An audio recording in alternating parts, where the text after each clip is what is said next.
जनसत्ता संपादकीय गति 80 शब्द प्रति मिनट। Be ready. 3, 2, 1 स्टार्ट। सरकार के आश्वासन के बाद देश भर में ट्रक चालकों की हड़ताल के बाद उपजी मुश्किल शायद फ़िलहाल ख़त्म हो जाए, मगर इससे एक बार फिर यह साफ हुआ है कि व्यापक असर वाले किसी कानून को लागू करने से पहले उससे प्रभावित पक्षों के साथ राय मशविरा करना एक ज़रूरी पहलू होना चाहिए। गौरतलब है कि हिट एंड रन यानी हादसे के बाद वाहन चालक के भाग जाने के मामलों में नए कानून के तहत सख्त प्रावधानों के खिलाफ ट्रक, टैक्सी और बस संचालकों के संगठनों ने देश भर में हड़ताल शुरू कर दी थी। इसके बाद न केवल सामान्य आवाजाही पर बुरी तरह असर पड़ा, बल्कि आवश्यक वस्तुओं की आपूर्ति भी बाधित है। 2000 से ज़्यादा पेट्रोल पंप ठप पड़ गए।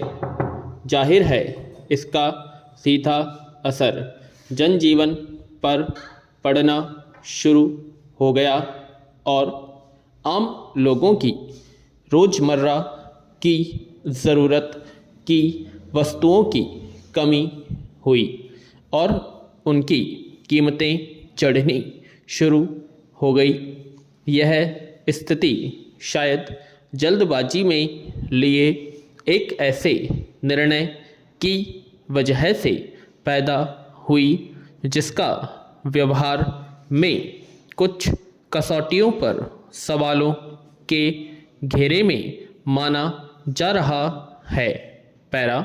दरअसल हिट एंड रन के मामले में अब तक भारतीय दंड संहिता में कोई विशेष प्रावधान नहीं था और जानलेवा हादसों के बाद लापरवाही के कारण मौत की धाराओं के तहत ही कार्रवाई होती थी, जिसमें 2 वर्ष तक की जेल की सज़ा तय की गई थी।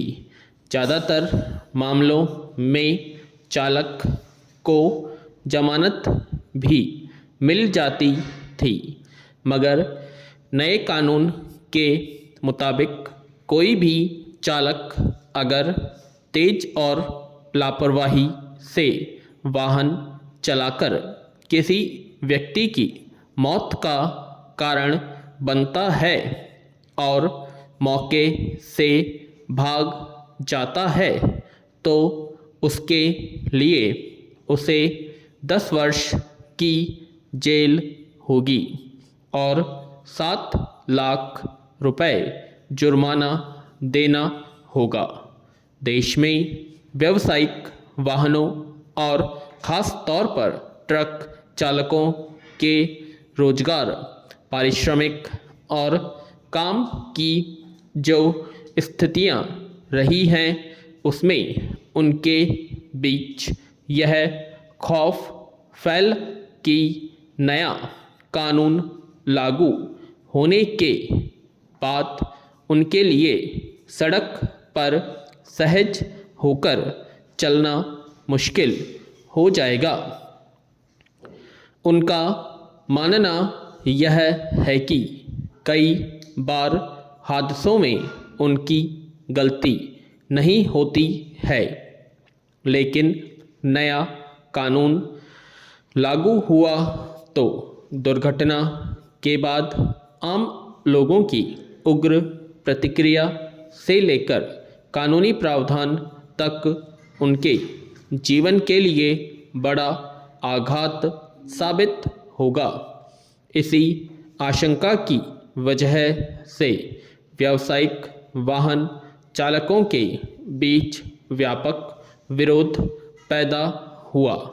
पैरा, हालांकि नए कानून में इस प्रावधान को लाने के पीछे सरकार ने अपनी यही मंशा जाहिर की कि अब तक हादसों के बाद भाग जाने की प्रवृत्ति रही है और इस क्रम में कई दोषी या तो बच जाते थे या पकड़े जाने पर उन्हें मामूली सज़ा मिलती थी।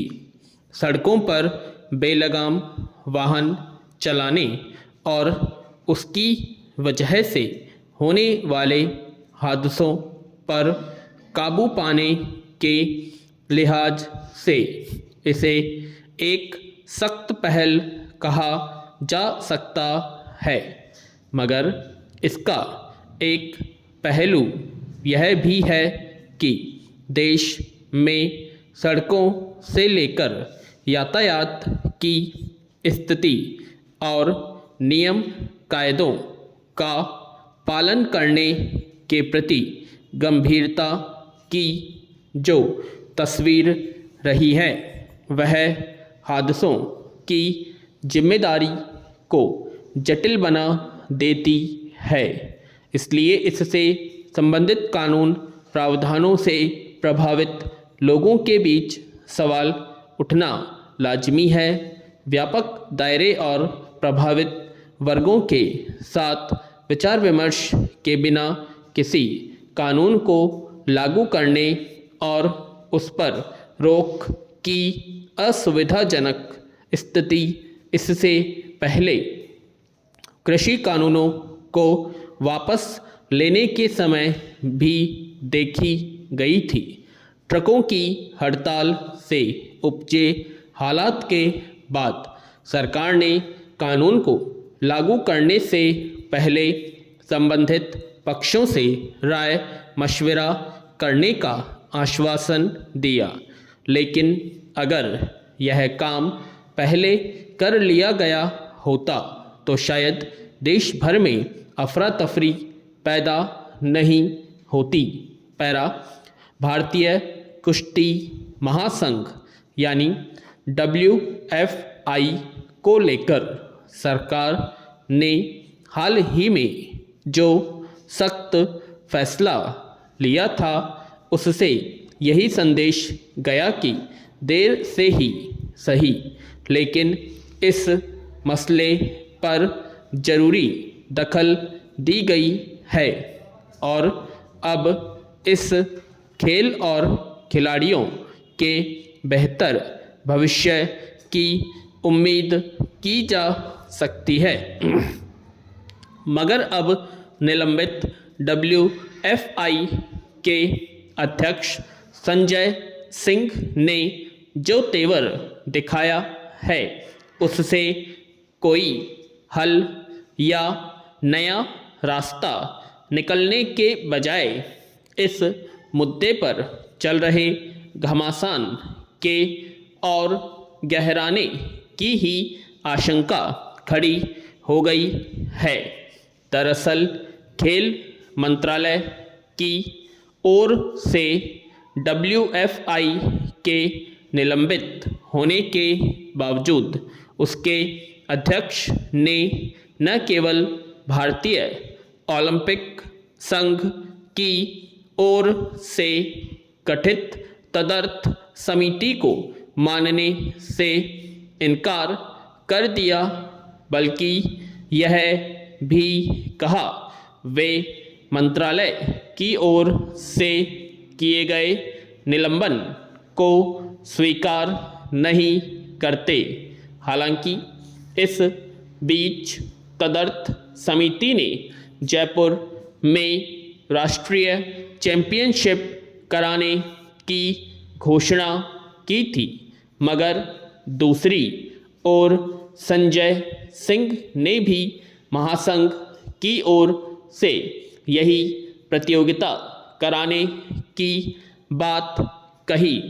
सवाल है कि इस खींचतान के बीच क्या नियम कायदों की कोई जगह बची है और सरकार की ओर से की गई कार्रवाई की कोई अहमियत है?